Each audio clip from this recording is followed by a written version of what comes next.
A man went to a hotel and walked up to the front desk to check in. The woman at the desk gave him his key and told him that on the way to his room, there was a door with no number that was locked and no one was allowed in there. She explained that it was a storeroom and that it was out of bounds. She reminded him of this several times before allowing him upstairs. So he followed the instructions of the woman at the front desk, going straight to his room and going to bed. However, the insistence of the woman had piqued his curiosity, so the next night, he walked down the hall to the door and tried the handle. Sure enough, it was locked.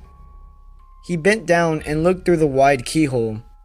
Cold air passed through it, chilling his eye. What he saw was a hotel bedroom, like his, and in the corner was a woman whose skin was incredibly pale. She was leaning her head against the wall, facing away from the door. He stared in confusion for a while.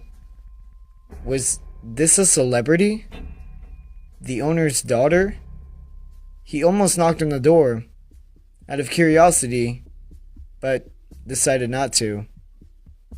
As he was still looking, the woman turned sharply and jumped back from the door, hoping she would not suspect he had been spying on her.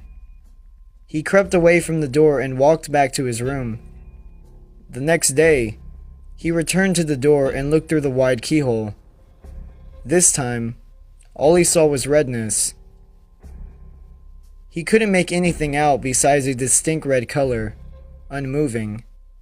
Perhaps the inhabitants of the room knew he was spying the night before, and had blocked the keyhole with something red. He felt embarrassed that he had made the woman so uncomfortable, and hoped she had not made it a complaint with the woman on the front desk.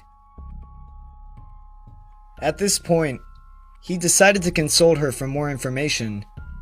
After some gentle quizzing and the promise that the explanation would go no further than him, she finally said, "Well, I might as well tell you the story of what happened in that room. A long time ago, a man murdered his wife in there. We find that even now, people get uncomfortable staying there.